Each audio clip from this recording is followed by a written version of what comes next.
Hello everyone, welcome to our channel. শরতের নীল আকাশ দেখে খুব ভালো লাগছে, তাই তো? দেখলে হবে না, এর মধ্যেও মাঝে মাঝে বৃষ্টি হয়ে যাচ্ছে। ব্যাস, আমাদের ঠাকুর দেখা সব উচ্ছ্বানে চলে যাচ্ছে। যতই ধূপকাঠি দিই না কেন, ধূপের গন্ধ ঘর মমা করে। এটা হচ্ছে আলু পকোড়া, খেতে খুব সুন্দর লাগে, তাই আমি মাঝে মাঝে ভেজে খাই সসের সাথে।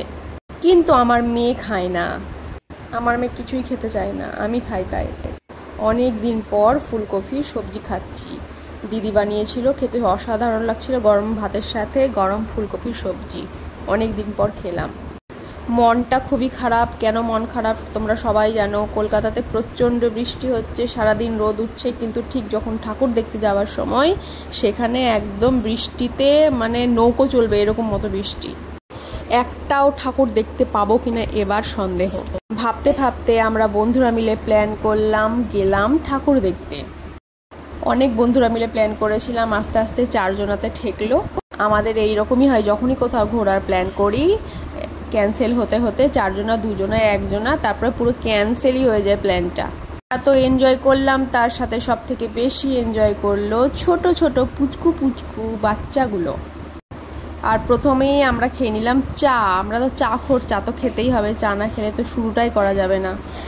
প্যান্ডেলে ভিড় ছিল মোটামুটি, বেশি দূর যাইনি, কাছে ভিতেই গেছিলাম। আর প্রচুর প্রচুর প্রচুর ফটো তুলেছি। তোমরা তো জানোই আমি ফটো তুলতে, ভিডিও করতে খুব ভালোবাসি। আর এখনই তো দিন, তাই না? পুজোর সময় প্রচুর ফটো তুলবো, খাওয়া দাওয়া করবো, ঘুরবো ফিরবো, ভিডিও বানাবো। সব থেকে এটা দেখেই ভালো লাগে যে আমরা তো আনন্দ করি, আমাদের সাথে আমার বাচ্চাগুলোও আনন্দ করে। ওরা বন্ধুরা মিলে প্রচণ্ড আনন্দ করেছে। বাচ্চাগুলোর আনন্দ দেখে আমার ছোটোবেলার কথা মনে পড়ে গেল। আমাদের এখানে যখন পুজোর প্যান্ডেল তৈরি হতো, বাঁশ দিয়ে ঘেরা হতো, তখনই আমরা প্যান্ডেলের ওপরে উঠতাম, বাঁশের তল দিয়ে ওপরে গিয়ে জাম্প করতাম। আর এরা তো সেরকম পাই না। আর আমার মেয়ে তো আইসক্রিম খেতে এক্সপার্ট, সবার আগে আইসক্রিম শেষ করেছে।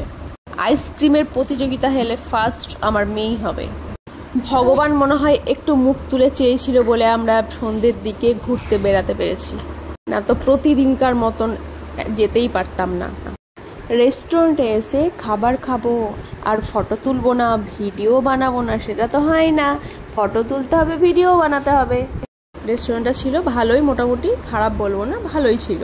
লাস্টে আমার মেয়ে কী করলো, জামার মধ্যে জল ফেলে নিল, যা জামা প্যান্ট সব ভিজে গেল।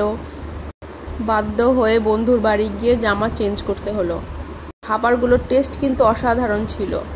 চাউমিনটাও খুব সুন্দর ছিল খেতে, আর পকোড়াটাও খেতে দুর্দান্ত ছিল।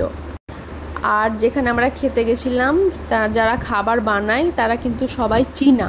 বিভিন্ন রকমের সস বানিয়ে রাখা ছিল, লঙ্কা কিসের কিসের। তো আমরা সব রকম সসই ট্রাই করেছিলাম, খেতে ভালো লাগছিল। তো দেখা হচ্ছে পরের ভিডিওতে। ভালো থাকবে সবাই, টাটা।